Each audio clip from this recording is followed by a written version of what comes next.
आतंकवाद के खिलाफ कुछ कहने की जरूरत करता है तो अचानक वहां पर विलेन हो जाता है। पाकिस्तान में अचानक वो आदमी जो अभी तक उनका हीरो रहा आया, बिलावल विलेन बनने लगा है। क्या कहा गया है? खास तौर से आतंकवादी हाफिज सईद के बेटे तलहा सईद ने बिलावल को क्या कहा है, इससे ही आपको यह स्पष्ट हो जाएगा कि भारत प्रतिशोध लेना क्यों जारी रखेगा। दुनिया के दूसरे हिस्सों में जो चल रहा है वो भी आपको बता दूं। ट्रंप के लगता है जो नोबेल वाले अरमा है ना, वो आंसुओं में बहने वाले। मैं ऐसा क्यों कह रहा हूं, इसके पीछे के तथ्य आपको बताऊंगा और यह भी बताऊंगा कि इजराइल ने इस बार कसम खा ली है कि अगर यूरेनियम इनरिच करके परमाणु हथियार बनाने की तरफ बढ़ ही रहा है ईरान, तो अब फुल एंड फाइनल कर दिया जाए उसका। हूती विद्रोहियों ने नाक में दम किया हुआ है, बहरहाल उनका भी इलाज चल रहा है। उस फ्रंट पे क्या है, रशिया यूक्रेन के साथ शुरुआत करता हूं। पहले यह खबर देखिए, यूक्रेन पर रूस का सबसे बड़ा अटैक। यूक्रेन पर एक रात में बरसाए 728 ड्रोन। समझते हैं कि ये चल क्या रहा है। रशिया यूक्रेन वाली चीज क्या एज इट इज डिकोड की जा रही है? आपको पहले तो ये समझ लीजिए कि इतना सारे मिसाइल, इतने सारे ड्रोन क्यों ओवरवेल्म किया गया, वहां के एयर डिफेंस सिस्टम को कितना नुकसान हुआ होगा। कीव तो कहते हैं कुछ दिनों में पहचान में नहीं आएगा, लेकिन मेजर गौरव आर्य ये वहां पर जो एडीएस ऑपरेट कर रहे होंगे, क्या वो यूक्रेन के? क्या इतनी जल्दी किसी को आप एडीएस देते हैं, वहां के लोग ट्रेन हो जाते हैं और वो चलाने भी लगते हैं? नहीं, ये तो एक लाइफ लॉन्ग मिशन है स्टडी करने का। जब आप एयर डिफेंस स्टडी करते हैं और उसमें कई साल लगते हैं, तो ये कहना कि किसी ने किसी को सिस्टम दे दिया और अगले दिन वो एक्सपर्ट हो गया, ऐसा तो क्लास 5 में नहीं होता। क्लास 5 तो नहीं है कि यूक्रेन वाली फटीग पहन के कहीं नेटो वाले भी वहां से लड़ाई ना लड़ रहे हो? नहीं, लेकिन वहां पे ये पहले खबर आई थी दिनेश, ये बात आपकी सही है कि वहां पे नेवी सील्स और डेल्टा फोर्स और एसएएस वाले ऑपरेट कर रहे थे। जैसे for example javelin anti tank missile थी, कोई ना कोई तो सिखाएगा उनको कैसे इस्तेमाल करना है। फिर धीरे धीरे they came to know and they came to. कहने की बात यह है, देखिए मुझे ऐसा लगता है कि एक स्पेस प्रोवाइड कराया है ट्रंप ने ये स्पेस प्रोवाइड कराया है कि ट्रंप कभी इसको अच्छा बोलता है, कभी बुरा बोलता है, कभी ये जेलेंस्की को गालियां देता है, कभी उसकी तारीफ करता है, कभी कहता है कि तुम बिल्कुल नालायक हो, गधे हो, तुम लड़ाई बंद नहीं कर रहे, कभी कहता है कि नहीं तुमसे बेहतर कोई इंसान ही नहीं है। और ये स्पेस का फायदा उठा रहा है। तो इसमें दो स्पेस है भाई, एक तो ये है कि यूक्रेन का लैक ऑफ एयर डिफेंस, ठीक है, और दूसरा है ट्रंप की लैक ऑफ डिसीजन मेकिंग। दोनों का फायदा पुतिन उठा रहा है और दोनों की वजह से मार पड़ रही यूक्रेन को। जो आप कह रहे हैं ना 428 ड्रोन मार ट्रंप की तरफ से और पुतिन की तरफ से एडवांटेज ले रहे हैं। जो गौरव ने बोला, जो स्पेस मिल गया है एम्बिग्यूटी वाला कि ट्रंप क्या करेंगे। दो चीजें हो सकती हैं, अगर इतने हमले हो रहे हैं तो एक फायदा तो जरूर पुतिन को हो रहा है कि सारा जो एडीएस सिस्टम है जो अभी है वो पूरा नष्ट हो गया। नया आप लेंगे, पैट्रियट की डील हुई है, जब वो बनेगा आएगा तब। आप हिटलर ने भी देखा, ये बड़े बड़े सूरमा है जिन्होंने ख्वाब देखा रशिया इतना बड़ा है कि यूक्रेन का बच्चा पैदा हो और 90 साल का हो जाए, वो यूक्रेन पार नहीं, ये रशिया पार नहीं कर पाएगा। ये लोग क्या बात कर रहे हैं, रूस पे कब्जा कर लेंगे। कब्जा कर लो।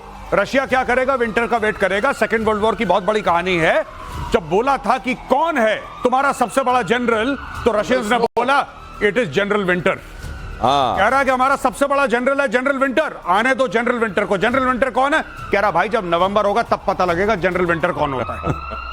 ये जनरल स्नो और ये 11 टाइम जोन, इतना बड़ा रूस।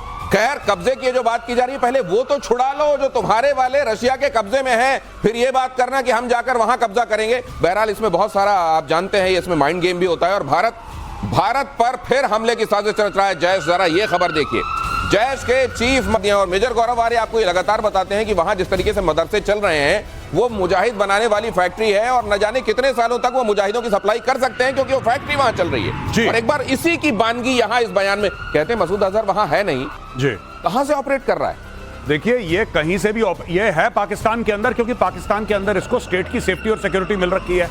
इसको पता है कि अफगानिस्तान में सेफ नहीं है। बिलावल भुट्टो ने झूठ बोला कि हमें नहीं पता कहां है, उसको सब पता है, बच्चे को पता है, ये रहता पाकिस्तान के अंदर है। कहने वाली बात ये है कि अगर हम लोगों को यहां पे स्टूडियो में बैठे बैठे ये पता लग गया है कि मसूद अजहर कह रहा है मेरे 10,000 जिहादी तैयार हैं भारत के ऊपर जिहाद करने के लिए, तो ये बात तो हमारी सरकार को भी पता होगी। इसीलिए मैं सरकार से रिक्वेस्ट कर रहा हूं, सर आप वेट मत करिए कि वो अटैक करे फिर आप कोई ऑपरेशन लॉन्च करें, आप अभी ठोक दो। जब आपको पता है ये कर रहा है, जब ये ऑडियो इसका लीक हो गया है, जब इजराइल यही तो करता है, इजराइल इंतजार थोड़ा ना करता है कि जब कोई उसके ऊपर खिलाफ कार्रवाई करेगा। इजराइल कहता है अगर हमें पता लग गया वहीं पे आके ठोक देंगे।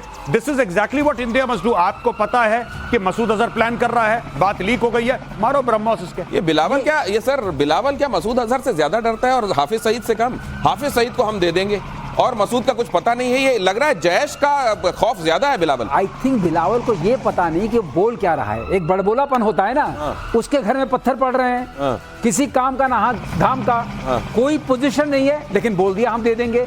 किस हक से बोल दिया वो तो छोड़िए, जो बोल रहे हैं, जो हमारे सरकार को संदेश हम लोग देना चाहते हैं, गौरव जो बोल रहे हैं, preemption as per international law is not unlawful. Preemption ही हाँ। एक तरीके से prevention is better than cure. यहाँ प्रीएम्पशन को वही समझ लीजिए, ये वर्ड है यूज किया हुआ, लीगल वर्ड है प्रीएम्पशन, जो जिसका इस्तेमाल इजराइल करता रहा है। अब हिंदुस्तान भी उसी मौके पर आ गया है, प्रीएम्प्ट करिए, प्रीएम्प्ट कीजिए। और वो खतरा जो ये अगर अपने मुंह से बता रहे हैं तो इस समय तो मौका भी है, दस्तूर भी है। इन्होंने कह दिया, यही बहुत बड़ा सबूत है कि इन्होंने 10,000 तैयार किए थे, एक बार फिर से वहां अटैक करना हमारे लिए जरूरी हो गया था और प्रतिशोध जारी है, तो यही सही वक्त है। लेकिन अगली खबर देखिए, पुलवामा टेक्नोलॉजी अवेलेबल है, आप सिविलियन टेक्नोलॉजी का मिलिट्री एप्लीकेशन हो जाता है। आपको ड्रोन खरीदने, आप ऑनलाइन खरीदिए, कोई भी एक्स वेबसाइटों में नाम नहीं ले रहा, आप किसी से भी खरीदिए।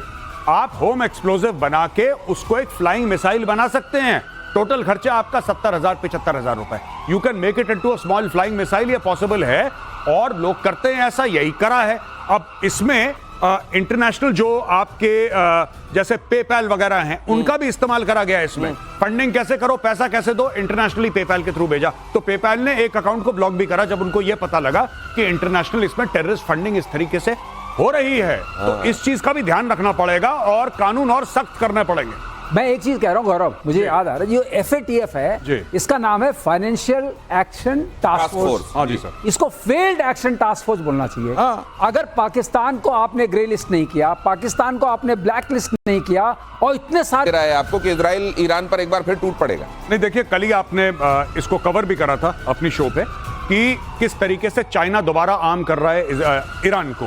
तो चाइना अपने प्रॉक्सीज तैयार कर रहा है, चाइना उनको पैसा दे रहा है, चाइना उनसे तेल खरीद रहा है और उसकी पूरी पेमेंट तेल से हो रही है, राइट? यानी कि ईरान चीन को देगा तेल और चीन उनको देगा आपके सिल्कवॉर्म मिसाइल्स या HQ-9 या जो भी XYZ उसको देना है। तो ईरान तो पूरी तैयारी में लगा है। क्यों लगा है तैयारी में? ईरान इसलिए तैयारी में लगा है क्योंकि ईरान को पता है कि जो आपने बोला था कि जो इजराइल कहता है वो कर देता है, उनको पता है कि दूसरा अटैक आ रहा है। इजराइल अगर डोनाल्ड ट्रंप नहीं माना तो फिर भी इजराइल क्या करेगा, हमला करके बाद में सॉरी बोल देगा, हाथ से स्लिप हो गया, एक दो चीजें निकल गई, इजराइल करेगा। इजराइल को पता है कि जिस दिन ईरान के पास न्यूक्लियर वेपन आ गए, बैलिस्टिक मिसाइल के साथ वॉरहेड फ्यूज हो गया, उस दिन इजराइल परमानेंटली खतरे की, जिसको कहते हैं ना, in the valley of the shadow of death, वो वाला मामला हो जाएगा और इजराइल इसको अफोर्ड नहीं कर सकता। इजराइल की मजबूरी है हमला करना। तो इसी